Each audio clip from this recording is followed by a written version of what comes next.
era o seguinte: a gente tem o gráfico da função y igual a 2 elevado a x. E o problema é um problema de natureza singela. Aliás, para ser honesto, esse problema foi copiado por mim de um livro didático alemão utilizado na nona série. Nona série quer dizer primeiro ano do segundo grau na Alemanha. Então, eu sem-vergonhamente copiei o exercício, que eu achei um exercício interessante. O problema é o seguinte: com um lápis cuja ponta tem, eu botei 0,02 milímetros.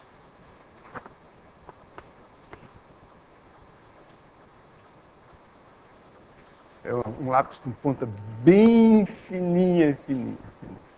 Botei bem fininho porque se não fosse tão fino, e esse negócio ia tocar esse eixo aqui rapidamente. Então o problema é o seguinte: determinar até que ponto eu posso ir aqui para o lado esquerdo, até que ponto eu posso ir sem que o gráfico toque o eixo do x, porque ele não é suposto de tocar nunca. Teoricamente, o gráfico da função y igual a 2 elevado a x não toca nunca o eixo do x, porque y igual a 2, y nunca é zero. Para nenhum valor de x, o y é zero. Quando o x fica negativo, muito grande negativamente, ele vai se aproximando, mas nunca chega lá. Mas, na prática, a gente tem um lápis que, por mais afinado que esteja, mais afiado que tenha a sua ponta, ele tem uma certa espessura, de modo que ele vai tocar. E a pergunta é a seguinte: até que ponto eu posso ir sem tocar? Então eu imagino que a ponta do lápis seja uma circunferência, seja um disco, né, cujo raio é a metade disso aqui, ou seja, 1/100º de milímetro. Né? Então, até que ponto você pode ir? Então o problema é saber quando é que 2 elevado a x é menor do que 0,1. Então isso aí é uma desigualdade que a gente tem que resolver. E eu não entendo por que ninguém nem ao menos tem... Acho pelo menos que problema engraçadinho. Não, pelo menos, porque é um problema meio diferente e singelo, como eu disse, simplíssimo, né? Não tem nada assim de fenomenal, tá? Mas o pessoal foi correndo atrás do seno x, e seno mais cosseno, seno ao quadrado mais cosseno ao quadrado igual a 1. Então isso aí é a minha reclamação que eu faço. Eu não vou resolver o problema. Eu até tinha dito para o Wagner que eu ia distribuir hoje as soluções dos problemas para poder acabar com esse negócio. Mas não, o Wagner me convenceu para não fazer isso. Tem mais bom senso do que eu. Bom, houve uma coisa também muito interessante ontem, que foi uma pergunta proveniente da Universidade Federal do Rio Grande do Sul, que, na ocasião que eu estava falando, eu confundi a pergunta com um exercício que tinha aqui, que vocês tiveram já ontem, o exercício que foi proposto. A pergunta, mas não é uma coisa diferente. Mas a pergunta é a seguinte: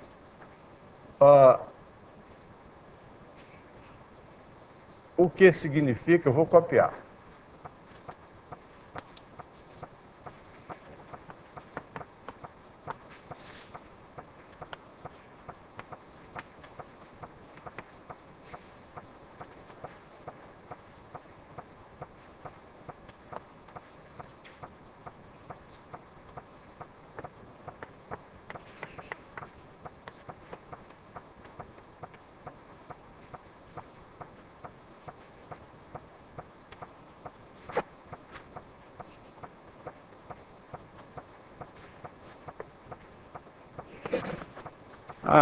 Essa pergunta nos chegou antes que eu traçasse o gráfico da função do tipo exponencial.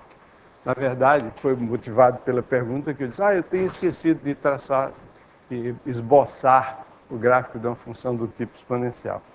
E todos nós que temos alguma experiência de ensino, nós sabemos que certas ocasiões, quando o aluno faz uma pergunta, é porque ele já sabe a resposta. Se ele não soubesse a resposta, ele não faria aquela pergunta. Mas que eu desconfio que a pessoa que fez essa pergunta sabia a resposta, né? Que é uma pergunta meio... Claro, por isso é que eu estou falando dela. Então eu queria aqui de público, né, para todo o país, agradecer a pessoa incógnita, provavelmente um professor da Universidade Federal do Rio Grande do Sul, que nos enviou essa pergunta extremamente interessante. Então, quando eu comecei a aula de ontem, eu tracei fiz uma comparação entre a função exponencial e a função afim.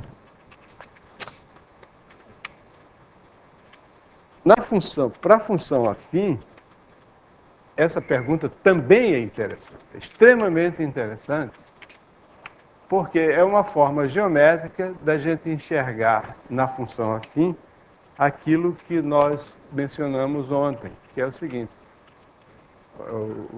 um corpo em movimento retilíneo uniforme percorre espaços iguais em tempos iguais. Uma função afim tem variações iguais, vou escrever f de x que fica melhor, quando se dá x acréscimos iguais, ou seja, que f de x mais h menos f de x, que no caso aqui eu vou botar entre parênteses que é igual a h, não depende de x. Por que você não põe logo igual a h? Porque quando esse problema se põe, nós não sabemos ainda se trata de uma função afim. Esse aqui é o problema. Tem aquele famoso exemplo do Wagner, do par de sapatos. Se vocês leram o livro, volume 1, Matemática do Ensino Médio, tem um exemplo do número do sapato. Como é que ele descobriu o número do sapato que a filha dele calçava? Então, essa não depende. Geometricamente, o que é que significa? Significa o seguinte: se eu tiver um ponto X e der um acréscimo H,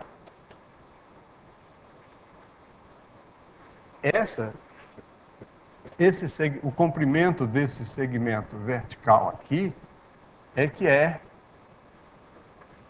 o acréscimo sofrido por F. Então, dizer que esse acréscimo não depende de H, não depende de X, significa que se eu tomar outro acréscimo igual a H, né, essa vertical aqui tem sempre o mesmo comprimento. Sempre. Não depende do ponto em que eu me coloco. Tá?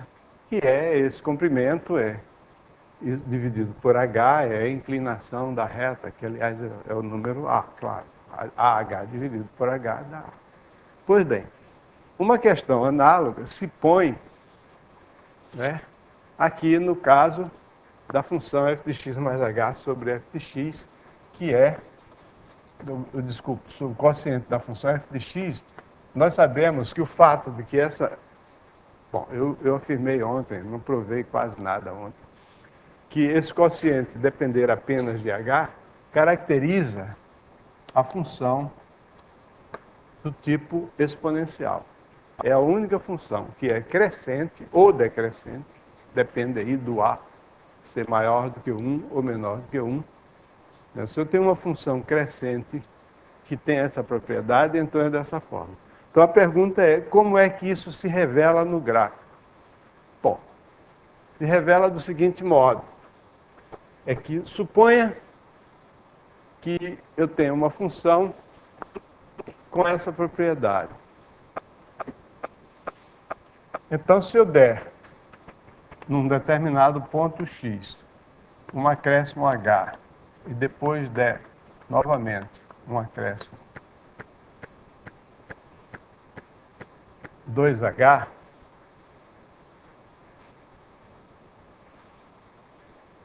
eu vou ter, vou desenhar aqui, eu estou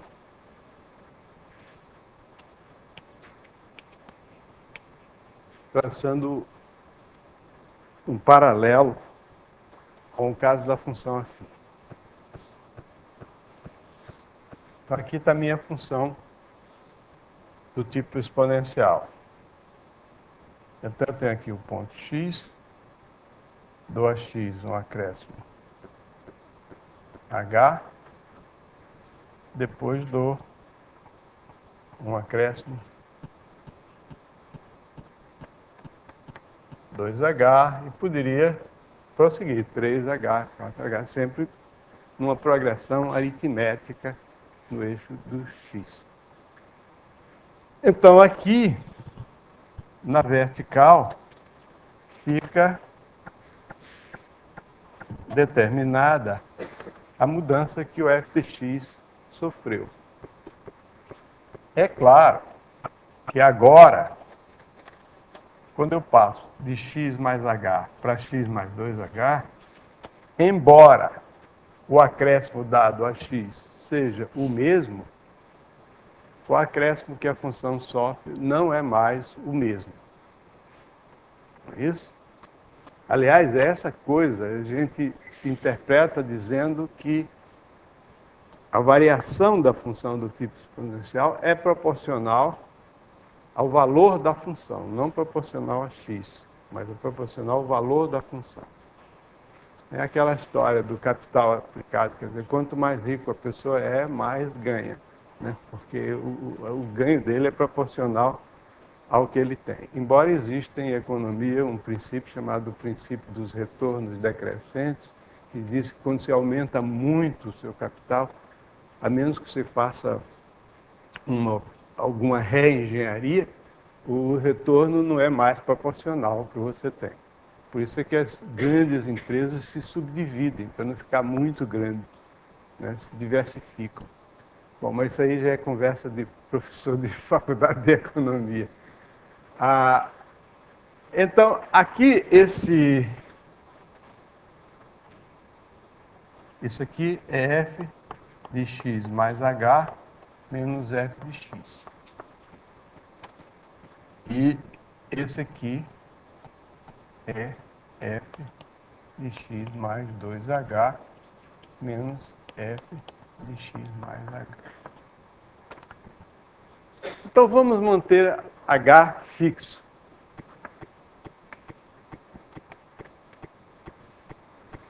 Então o f de x mais h sobre f de x, como não depende de x, depende só de h, e h está fixo, ele é constante. Não depende do x. O h está fixado, então aquele quociente é uma constante. E a gente vai ver, e ver imediatamente, que esse acréscimo aqui é c vezes o azul, o segmento vertical azul, é c vezes o segmento vertical rosa.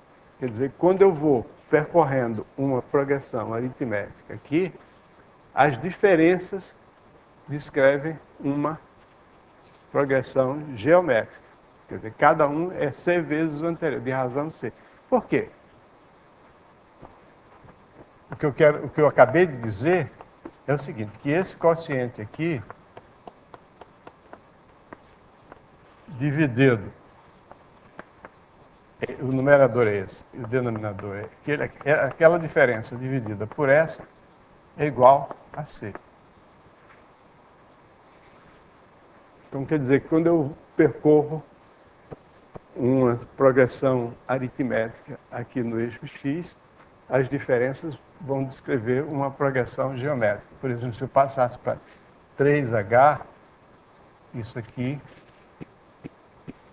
isso ficar multiplicado por c novamente e aumentando. Está claro isso? Que isso aqui implica isso? É o seguinte, porque eu posso dividir ambos, numerador e denominador dessa fração, por f de x. Ou melhor, eu vou dividir o numerador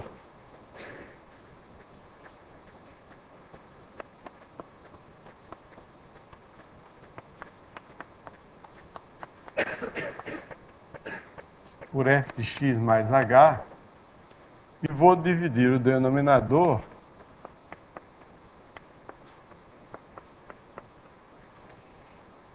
por f de x. Espera aí, mas que história é essa? Eu dividi o numerador por um número e o denominador por outro, a fração se alterou. Mas a diferença do quociente de f de x mais h por f de x é c. Então f de x é 1 sobre c vezes f de x mais h. Então isso aqui multiplicado por c. Ou agora, isso aqui, esse aqui é multiplicado por... Não, eu dividi por f de x mais f de x, perdão. Dividi por f de x mais h, que é f de x vezes c. Então ficou dividido por c.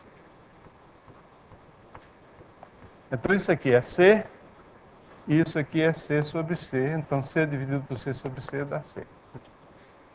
Ok?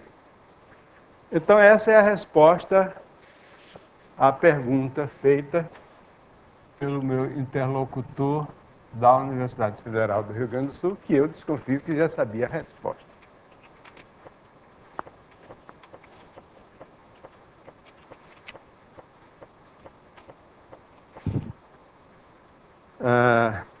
Alguém pergunta assim: se f de x é igual a elevado a x, f chamada função exponencial, e f de x é igual a b vezes a elevado a x, chama-se função de tipo exponencial, como devemos chamar as funções do tipo f de x igual a b elevado a x mais c?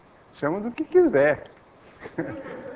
Por exemplo, se x2 mais 3x mais 1 chama-se de polinômio e seno x chama-se de seno, como é que eu chamo x2 mais 3x mais 1 mais seno x? Seno polinômio? Sei lá. Não é possível dar o nome, estou brincando, mas não é possível dar nome a todas as funções. Aí dá nome quando a função aparece frequentemente, então fica mais fácil se referir a ela com o nome. Aliás, as definições matemáticas servem para isso. Ok? Então a resposta é essa. No gráfico, não é isso? Esses acréscimos aqui vão formar uma progressão geométrica. Bom.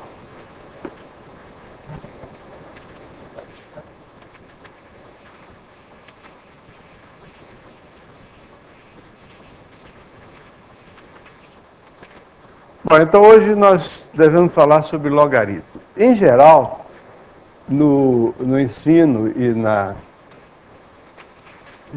no ensino médio, nos livros, textos do ensino médio, tem uma coisa curiosa. Nós andamos, Wagner, Paulo César, Morgado e eu e mais 4 colegas, levamos 1 ano e meio, né, lendo os livros de ensino médio. Examinamos 12 coleções de livros do ensino médio e lemos ao todo umas 15 mil páginas, mais ou menos. Não porque é quase tudo muito repetido, de modo que a gente saltava umas partes. E tem uma coisa, nós temos uma coisa curiosa. Quando chega em função exponencial é um capítulo. Quando chega em logaritmo, são 2 capítulos. Um capítulo se chama logaritmos, o outro capítulo se chama funções logarítmicas. Nunca entendi isso. Talvez pelo fato de que, tradicionalmente, logaritmo não era considerado como uma função, era considerado como um processo de cálculo. Quando eu estudava no ginásio, no colégio, meu professor um dia chegou muito satisfeito e disse: agora eu vou ensinar para vocês logaritmo. Logaritmo é uma coisa da maior importância para a gente fazer conta. Por exemplo, se eu mandar você calcular a raiz quinta de 326, eu duvido que alguém nessa sala seja capaz de calcular a raiz quinta de 326. Mas se você tiver uma tábua de logaritmo, você calcula. Você calcula o logaritmo de 326, divide por 5 e depois vai ver na tábua que número é que tem esse logaritmo. Aí, esse número é a raiz quinta de 326. E nós todos ficamos muito contentes e começamos a estudar, né, na tábua de logaritmo, inclusive aqueles processos de interpolação, uns nomes curiosos como mantissa, cologaritmo, antilogaritmo, uma terminologia esdrúxula que hoje em dia não existe mais. Mantissa. Alguém sabe o significado da palavra mantissa? Não, a palavra mantissa, etimologicamente, significa o quê? Contrapeso. E quando você vai no açougue, então você compra meio quilo de filé, aí o cara põe sempre um pouquinho menos e bota pelanca lá de contrapeso. Aquilo lá é a mantissa. É o contrapeso, é o que serve para completar. Bom, mas hoje em dia, né? Hoje em dia ninguém olha para o logaritmo desse modo. Porque se olhar, se você chegar numa sala de aula e disser para os alunos que vocês vão agora aprender logaritmo a fim de poder calcular a raiz quinta, a raiz sexta dos números, você recebe, no mínimo, uns risos, no mínimo uns sorrisos de gozação e, no máximo, uma vaia, né? Porque o cara chega e diz, professor, peraí, tira uma calculadorazinha do bolso e diz aí a raiz quinta que o senhor quer calcular. Sem logaritmo nem nada. Diz aí que eu aperto o botão aqui e tenho o resultado. Então, não é por isso. No entanto, a gente ainda estuda logaritmo. Por quê? Conservadorismo, uma coisa que já caiu da moda há tanto tempo, quer dizer, ninguém usa mais logaritmo. Tábua de logaritmo, alguém já viu aqui uma tábua de logaritmo? Não é uma tábua, é um livro chamado Tábua de Logaritmo, mas não é tábua. Você já viu, né? Mas você usa? Não, ninguém usa. Tem a maquininha, para quê? Né? Então, por que então que se estuda logaritmo? Por causa da função logaritmo. Né? Função logaritmo é simplesmente a inversa da função exponencial. Logaritmo é importante estudar hoje em dia porque a função exponencial é importante. E o logaritmo é um pedaço da função exponencial. Função exponencial, ou uma função do tipo exponencial, uma função exponencial, y igual a elevado a x. Então, o x é o logaritmo do y, o y é o exponencial do x, o x é o logaritmo do y, na base A. Então, enquanto você tiver que falar em função exponencial, o logaritmo está lá, presente, quer você queira, quer não queira. É o expoente. Porque em muitos problemas, a incógnita é o expoente. Então a pessoa estuda função exponencial no colégio, não para resolver problemas do tipo daqueles que eu mencionei ontem, que são os verdadeiros problemas que justificam o interesse da função exponencial. Estuda a função exponencial para resolver equações exponenciais. As equações exponenciais, todas elas, resultam do fato de que a função exponencial é injetiva. Então você tem uma coisa, a elevado a y igual a elevado a z, implica que y é igual a z. É claro que as expressões são complicadas. O y é um negócio complicado, o z é um negócio complicado, então você iguala. Então o problema é que às vezes a equação exponencial não aparece assim com o mesmo a aqui. Você tem que transformar para deixar do mesmo a e usar. Isso aqui é a injetividade da função exponencial. Então se estudam função exponencial para resolver a equação exponencial. E para que serve a equação exponencial? Bom, é claro que nós não podemos subordinar o estudo da matemática completamente, inteiramente e permanentemente à pergunta do tipo para que serve. Porque aí complica. Né? Mas na medida do possível, sempre que a resposta a essa pergunta for uma resposta razoável, porque às vezes para que serve, serve para outra coisa de matemática. É que a matemática, ela consiste numa coleção de modelos, né, que captam a essência de certas situações e permite que a gente possa analisar essa situação racionalmente. Por exemplo, nós vimos ontem aqui o modelo simplificado, né, ideal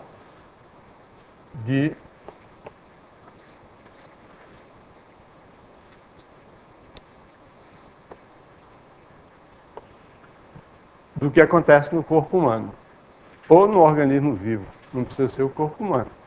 O organismo vivo, qualquer organismo vivo tem essa situação. Ele recebe, inclusive, raios gama que produzem a clorofila e fazem os vegetais sobreviverem, né? E emitem, né, também partículas. E isso é que justifica o emprego do método do carbono 14 para calcular a idade do animal, de um ser que já foi um animal vivo e hoje está morto, um fóssil, ou um vegetal. Porque quando ele morre, ele deixa de absorver os raios gama. Ele apenas emite, né? O carbono que está no seu organismo emite partículas e vai se desintegrando. Por isso que a gente pode calcular a idade. O livro Logaritmo, que é o livro dessa coleção, tem uma série de exemplos de problemas ligados a essa coisa. Bom, então, feita essa introdução extremamente longa, né, para justificar o uso do logaritmo. Logaritmos são utilizados porque a função logarítmica é a inversa da função exponencial. O logaritmo não é um processo mais... deixou de ser já há algum tempo, embora tenha sido inventado por isso. Ele foi inventado para poder fazer conta. Não sei se vocês sabem a história do logaritmo. O logaritmo é uma consequência da bússola. Logaritmos são filhos da bússola. Como assim? Que a bússola permitiu ao homem efetuar navegação de longo curso. Antes da bússola, os navegadores tinham que navegar perto da costa, ter uma referência, saber onde é que está. Com a bússola, ele já pode se afastar da costa e sair da Europa e descobrir o Brasil, por exemplo. Mas aí, qual é a referência dele no meio do mar? A bússola ajuda isso. A bússola indica o norte, tá certo? Então, aquilo ali é a posição que, a partir da qual ele determina as outras, e ele tem que ter como referência as estrelas, a posição das estrelas, para se localizar. Hoje em dia existem aparelhos que localizam você imediatamente, né? Como é que se chama? Acho que é GPS. GPS. Isso aí, tá vendo? Mas naquela época não existia. Então a pessoa tinha que se orientar pelas estrelas. As estrelas mudam de lugar. Ou melhor, a Terra que muda, né? Aparentemente a estrela muda de lugar. Então era preciso desenvolver um estudo da astronomia, para saber em cada época onde é que estão as estrelas. O estudo da astronomia envolvia cálculos complicadíssimos, enormes, de senos e cossenos, e umas contas gigantescas que matavam os pobres dos astrônomos de tanto trabalho. Quando vieram os logaritmos, eles vieram para atender uma necessidade social. Comparável, o papel dos logaritmos foi comparável nessa época, eu me refiro ao século, comecinho do século XVII, fim do século XVI, o papel do logaritmo é comparável ao papel do computador hoje em dia, sem exagero nenhum. O impacto que causou foi muito grande. Muito bem, mas hoje em dia isso está ultrapassado. Então por que estuda o logaritmo? Porque o logaritmo é inerente à função exponencial. É o expoente da função exponencial. E a função exponencial existe, existirá e será importante para sempre, porque ela fornece um modelo para estudar grandezas que variam de modo que o acréscimo obtido é proporcional ao que já existe. Isso aqui é a essência da função exponencial. Então eu estou falando essas coisas assim meio longamente, porque eu acho que é uma oportunidade que nós temos para esclarecer a relevância desses conceitos no ensino médio. Nós não estamos ensinando... Nós não devemos ensinar função exponencial somente para resolver equações exponenciais. Essa parte é a parte da manipulação, mas são 3 as componentes do ensino. Manipulação é uma delas, mas conceituação, manipulação e aplicações. Muito bem. Então, o que é um logaritmo? Então, o logaritmo é a inversa da função exponencial. O que é isso? A função exponencial é uma função que é monótona, estritamente.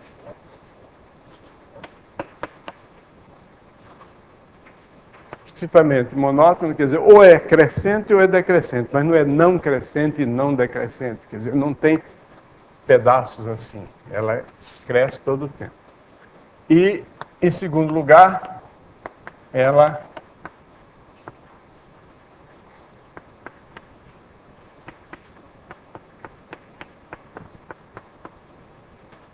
e o fato essencial a respeito da função exponencial é que essas duas propriedades caracterizam a função exponencial. Ou seja, se você tiver uma função que tem essas duas propriedades, então essa é uma função exponencial.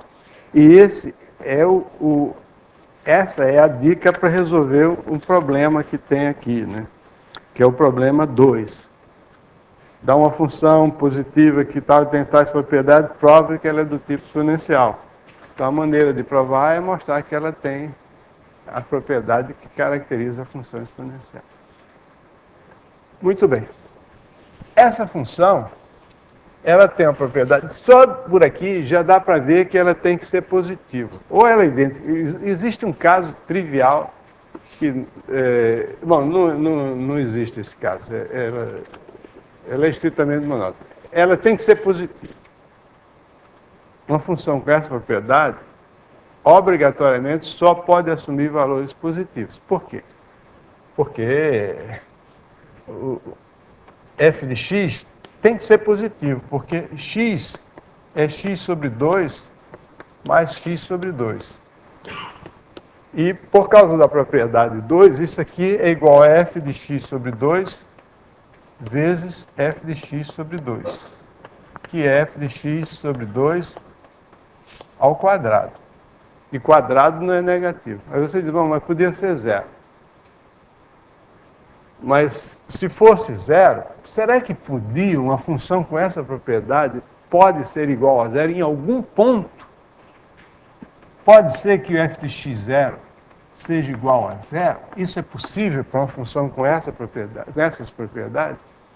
Não, se uma função com a propriedade 2, se ela tiver um ponto f de x0 no qual ela se anula, ela é identicamente nula e então não pode ser monótona. Por quê? Porque aí se você pega qualquer x,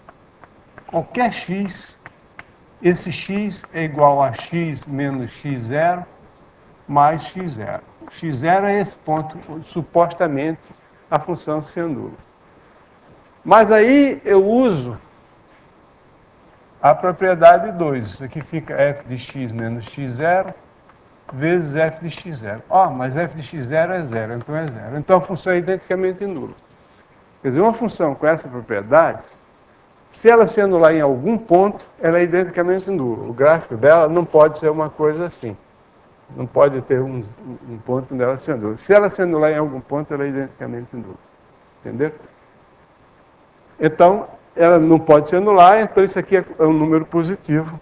Então, uma função com essa propriedade, obrigatoriamente, é uma função que só assume valores positivos. Então, eu posso botar R+. E aqui eu aproveito para criticar mais uma vez os livros didáticos que chamam de R+, o conjunto dos números positivos ou zero. Inclui o zero no R+. R+, sinal mais significa positivo. Então, isso aí é o conjunto dos números positivos, não tem o zero. Então, essa função é uma função injetiva. Agora, ela também é sobrejetiva. Aí é uma coisa mais delicada. Está provado aí no livro, né, Matemática do Ensino Médio, volume 1, que essa função é sobrejetiva. Mas isso é delicado. Como eu mencionei ontem aqui, a sobrejetividade de uma função é sempre um assunto delicado, mais difícil do que a injetividade. A injetividade quase sempre é automática, quando é verdadeira. Claro que ninguém vai provar que seno x é injetivo, a não ser num determinado num determinado intervalo. Bom, então é uma função injetiva. Injetiva porque é crescente ou decrescente, conforme. E essa função, se eu chamar o f de 1 de A, então f de x é igual a A elevado a x. Isso não é difícil de ver, não, né? Que essa função, com essas duas propriedades, tem que ser desse tipo. Não é difícil, não. Por exemplo, se você pegar f de n, onde n é um número natural, então f de n, f de 1 mais 1 mais etc. mais 1, n parcelas. Aí eu uso a propriedade 2. Então isso aqui é f de 1 vezes f de 1 vezes f de 1 vezes f de 1. Então isso aqui é igual a f de 1 vezes f de 1 vezes f de 1, produto de n fatores. A gente tem o hábito de dizer, e eu já disse isso muitas vezes, até que um dia me dei conta que não era certo. Se bem que isso é irrelevante. Que f de 1 vezes f de 1 é f de 1 multiplicado por si mesmo n vezes. Não é. É multiplicado por si mesmo n menos 1 vezes. Que f de 1 vezes f de 1 tem dois fatores, mas só é uma multiplicação. Isso aí é só pegadinha, né? Não tem nada, não tem a menor importância. Isso aqui é f de 1 elevado a n. Só para a gente pegar os nossos colegas. Escuta aqui, a elevado a n é a multiplicado por a quantas vezes? Ele diz n vezes. Está errado. É n menos 1 vezes. Pegadinha da hora do almoço ou do cafezinho.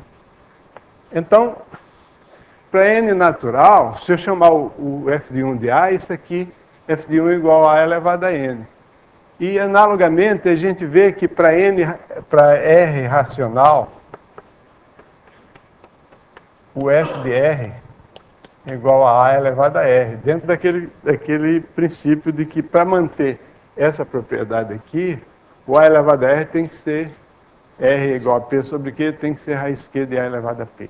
E assim por diante, e depois, usando a monotonicidade, a gente prova que f de x, para qualquer x racional ou não, é a elevado a x. Eu não vou fazer os detalhes, porque eu tenho que falar dos logaritmos, afinal de contas eu ainda não falei, né? Bom, então a gente tem uma bijeção.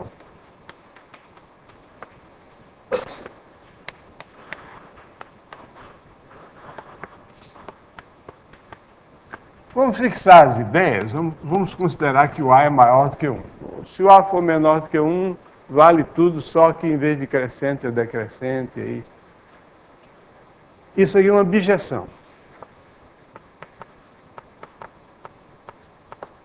Quer dizer que é o seguinte, que para todo y em R+, existe um único x pertencente a R, tal que a elevado a x é igual a y. Então isso significa que aquela função é uma bijeção. Ou seja, todo número fixado A, todo número positivo é uma potência de A. A potência de A com que expoente? Esse expoente é exatamente o logaritmo do número naquela base. É meio esquisito a gente dizer, por exemplo, que 3 é uma potência de 10. A gente está habituado, as potências de 10 são 10, 100, 1000, etc. 3 é uma potência de 10. 2 é uma potência de 10. 2 é igual a 10 elevado a 0,3010. 3. Depois vem 2 zeros, depois não sei mais o que é que vai. Eu aprendi isso porque eu tinha um professor de matemática que ele costumava impor a sua autoridade, iniciava a impor a autoridade dele dentro de uma classe de alunos rebeldes, mostrando que ele tinha uma cabeça extraordinária. Assim como Wagner mostra que sabe desenhar muito bem, é uma forma dele conquistar a audiência, ou impor, né? O meu professor, ele fazia conta de cabeça, ele sabia o seno de tudo quanto era ângulo, logaritmo de tudo quanto era número assim mais conhecido, e eu guardei esse logaritmo de 2 é 30, 10, 300. Nunca mais esqueci. Isso é o logaritmo, então esse aqui, bom, então isso aí é o... Então esse número x aqui chama-se o logaritmo de y na base A. Ou seja, o logaritmo na base A, eu não vou botar a base, fica subentendido que a base vai ser uma função definida de R mais em R, que é a função inversa. Quer dizer, função inversa é uma função que desfaz o que o f faz. Ou seja,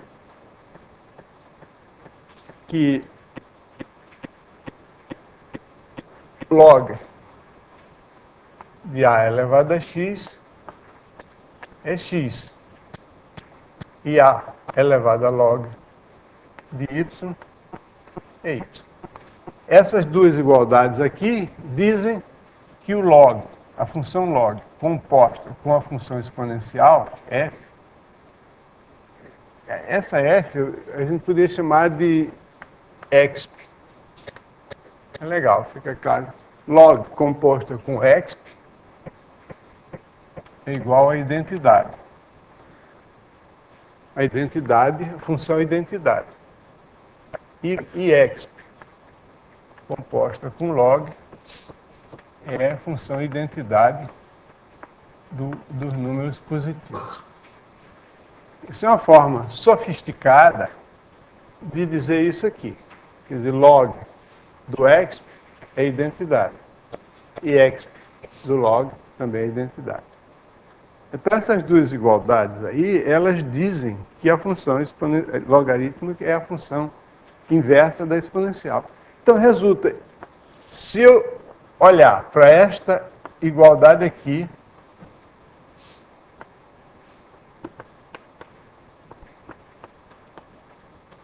se eu olhar para essa igualdade do ponto de vista de logaritmo, o que essa igualdade me diz é o seguinte, que o logaritmo de um número positivo y, multiplicado pelo logaritmo do número positivo y' é igual, que o logaritmo do número y vezes y' é igual ao logaritmo de y mais o logaritmo de y'. Essas duas afirmações dizem exatamente a mesma coisa. É só ler corretamente.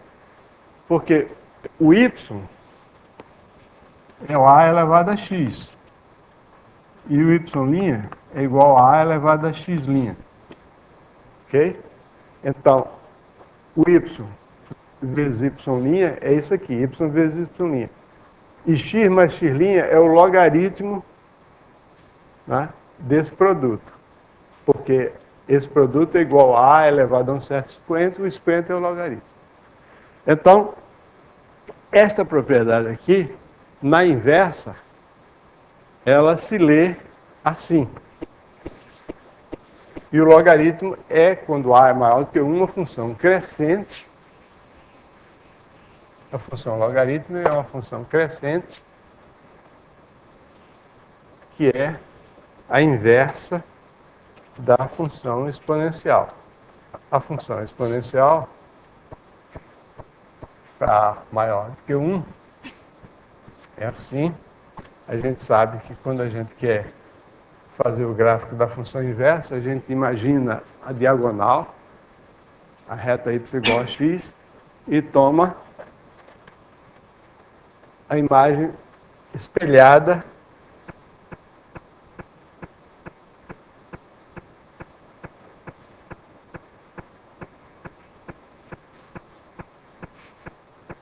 não está muito espelhada, não.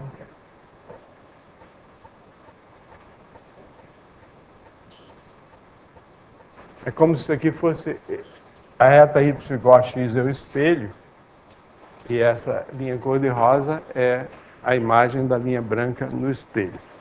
Então, o logaritmo é uma função crescente que tem essa propriedade aqui.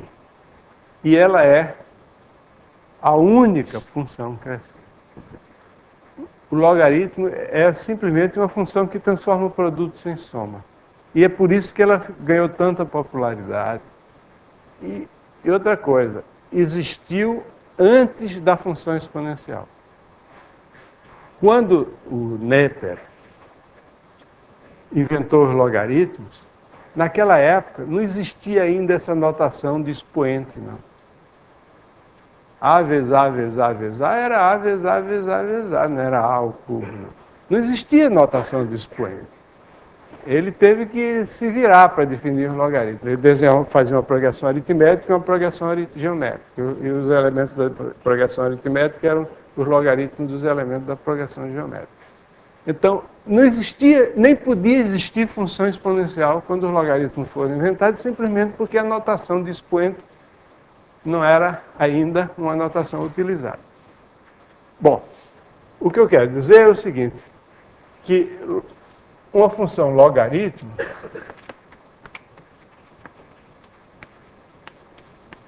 é a única função tal que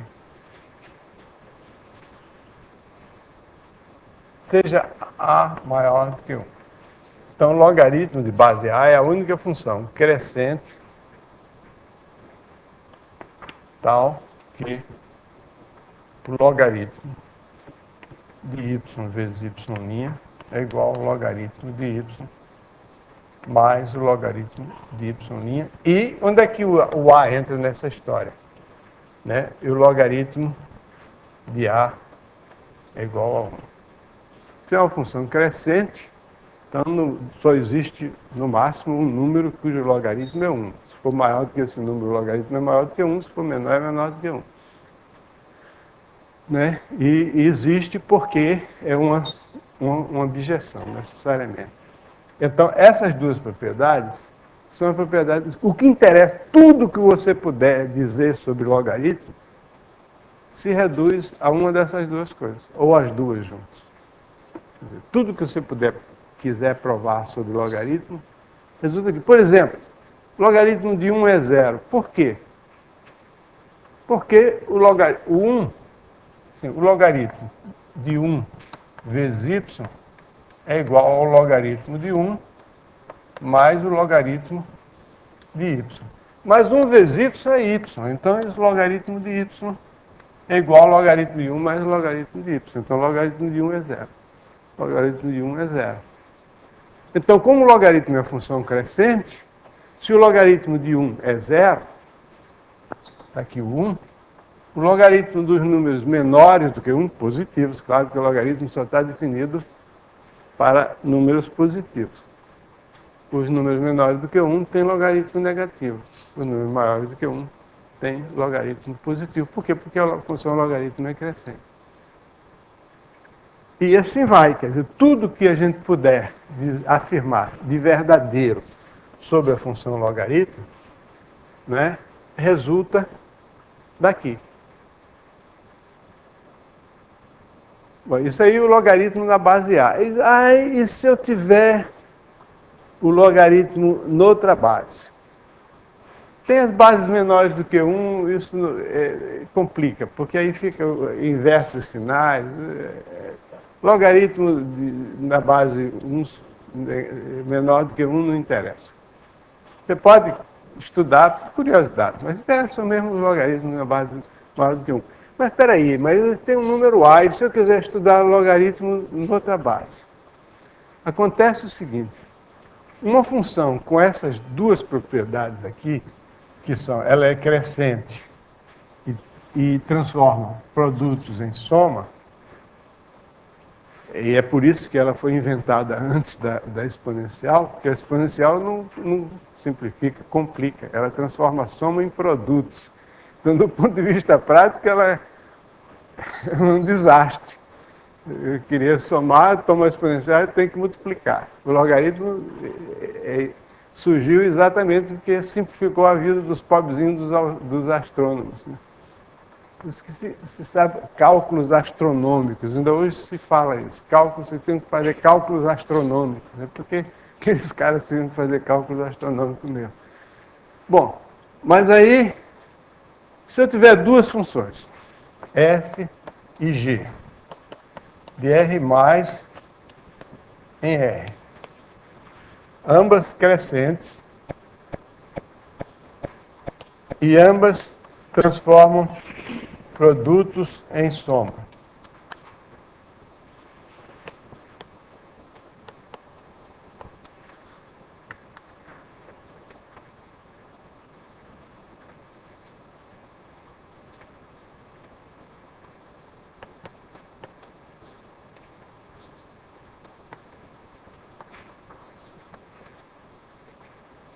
São duas funções que ambas têm o direito legítimo de se chamarem funções logarítmicas. Então, quantas funções logarítmicas existem? Existem tantas funções logarítmicas quanto funções exponenciais. Nesse caso, existe um alfa real tal que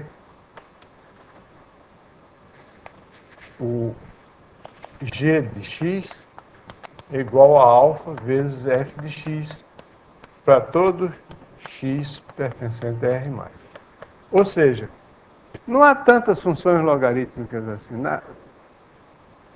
Na verdade, é quase como se só existisse uma função logarítmica. Você que pegar outra função que tem essas propriedades, é só pegar e multiplicar f por uma constante. Duas funções logarítmicas diferem por um fator constante. E esse fator constante é o que se chama a mudança de base do sistema de logaritmos. Por que isso? Isso é difícil de provar? Bom, se você quiser provar esse fato, que existe uma função logarítmica, tem que ser um múltiplo constante de outra, se você quiser, a partir da definição, dá um pouquinho de trabalho. Mas se você souber que a função logarítmica é a inversa da função exponencial, aí não dá tanto trabalho. Porque uma função logarítmica, a f de x, f de y, igual a x, de acordo com a definição de logaritmo como sendo a inversa da exponencial, isso significa que y é igual a elevado a x.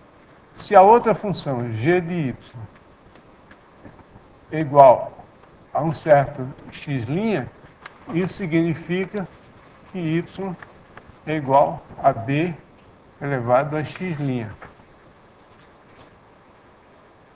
Aí a gente pratica aquele saudável exercício de resolver equações exponenciais. Veja bem, eu disse algumas palavras assim em detrimento da manipulação. Eu não sou contra a manipulação, não. Você lembra das três partes do ensino da matemática, né? Conceituação, que envolve definições, os conceitos precisos, saber do que está falando. Manipulação, que é fazer as contas, ganhar agilidade nas contas e depois as aplicações. Não sou contra a manipulação, não. Eu sou contra a ideia de que manipulação é a única coisa que existe em matemática. Como também, isso aí é manipulação, o predomínio da manipulação é uma coisa que aconteceu durante séculos, milênios até, né? Depois surgiu uma reação fortíssima, que foi a chamada matemática moderna, que virou o pêndulo para o outro lado. Aí fica só conceituação. Aí a conceituação exagerada também é um mal terrível, né? Tem aquela piada antiga do menino que chegou em casa e disse: papai, eu aprendi a somar hoje na escola. O pai disse: ah, é? Quanto é 3 mais 5? Disse: claro, pela propriedade comutativa da adição, 3 mais 5 é igual a 5 mais 3. Então... Obrigado pela risada, porque essa piada é velhíssima.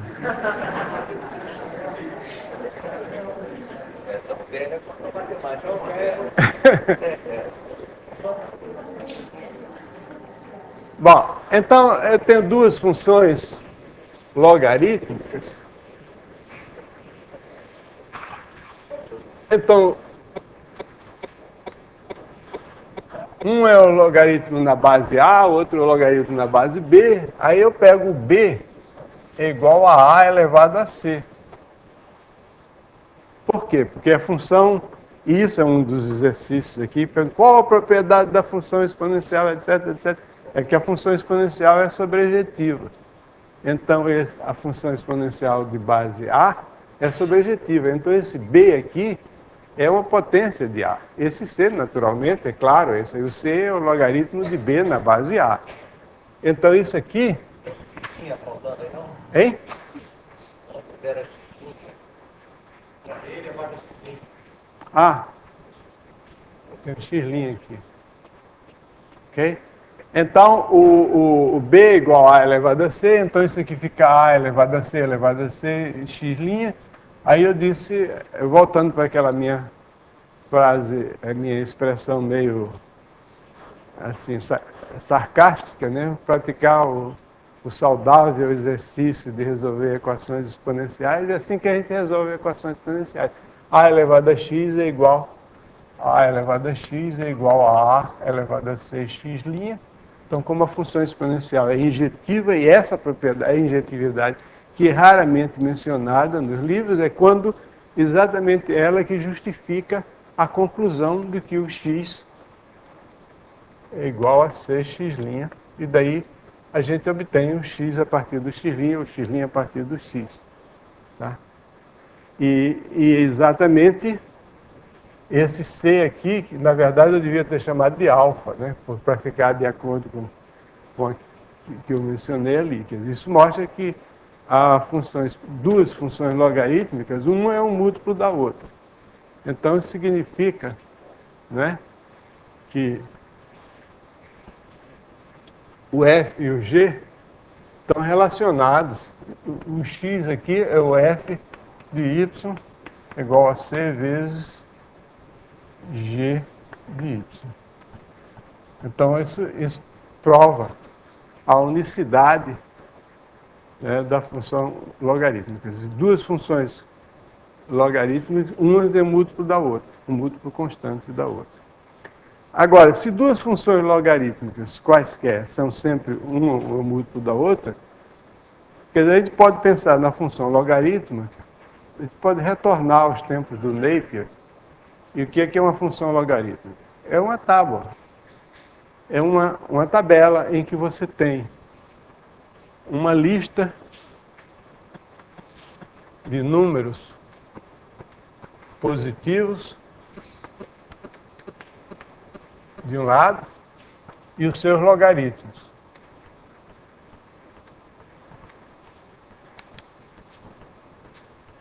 Então aqui eu tenho os números e aqui do lado os logaritmos desses números.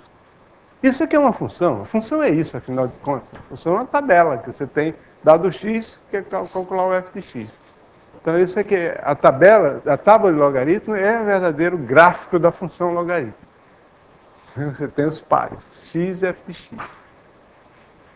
Então você tem um, se você quiser inventar outro, é simplesmente pegar todos esses números daqui do lado direito e multiplicar pela mesma constante, todos eles pela mesma constante. Aí você obtém outra função logarítmica. Então não importa qual que você pegue, você passa de uma para outra multiplicando por uma constante. Bom, já que não importa, existe uma função logarítmica que é realmente muito interessante, que é o seguinte. Isso foi descoberto por um padre belga, lá no comecinho do século XVII. Ele era contemporâneo de Newton. Newton também descobriu essa coisa ao mesmo tempo. Isso que eu desenhei aí é o gráfico da função y igual a 1 sobre x, ou melhor dizendo, da restrição dessa função para x maior do que zero. Isso é uma hipérbole equilátera, um ramo da hipérbole. Então, onde isso aqui ficar um quadrado, é o número 1. Quando eu desenho o gráfico, eu já determinei qual é a escala, né? Qual a unidade de comprimento que eu estou usando. Então,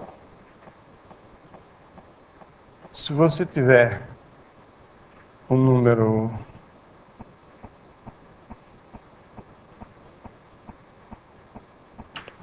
x, então o logaritmo de x é essa área aqui.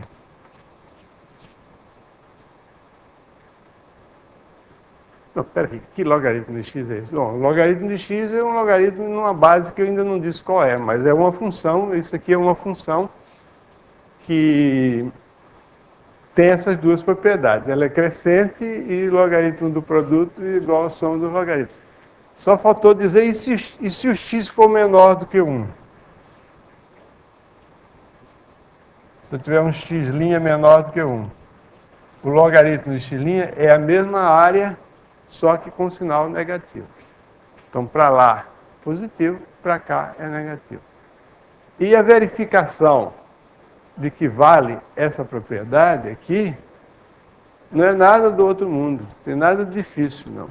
É só você observar que quando você pega um pedaço de hipérbole, assim, se você pega uma faixa de hipérbole, que vai do ponto A até o ponto B,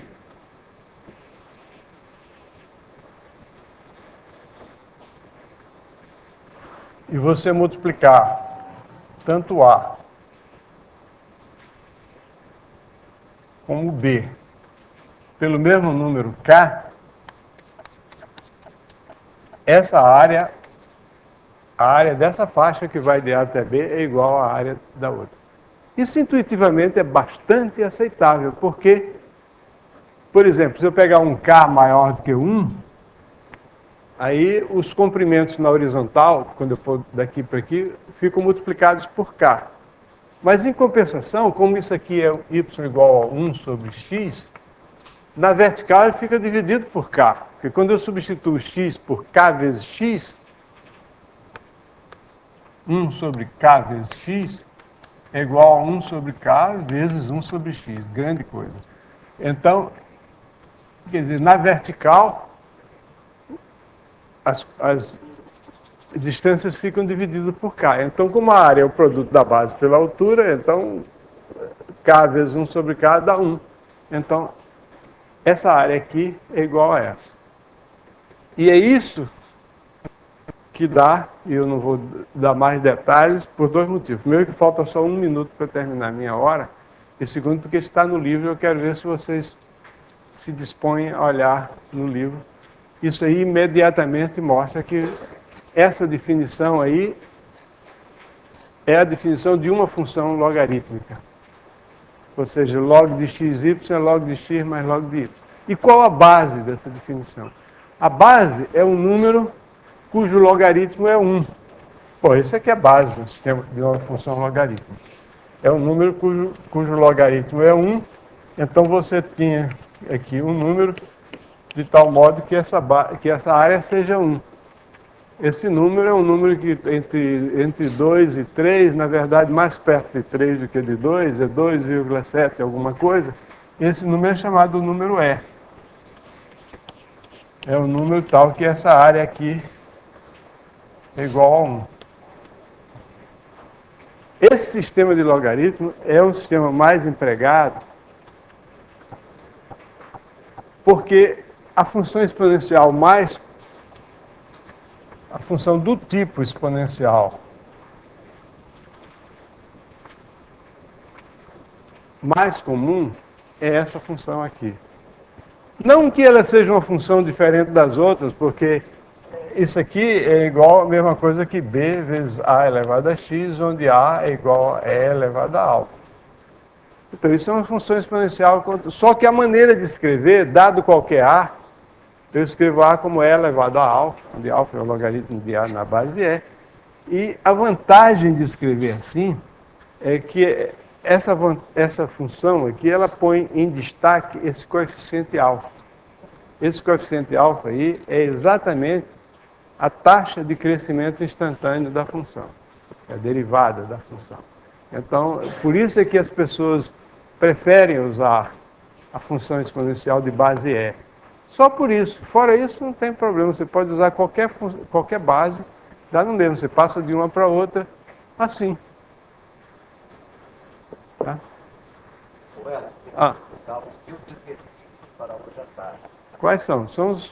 Eu acho que são 6, 7, 8 para Não, eu vou ser... Já que ninguém resolveu nenhum exercício da vez passada, vale tudo. Espero que alguém aqui tenha coragem de saber quando é que o lápis toca o resto do X. Pelo amor de Deus.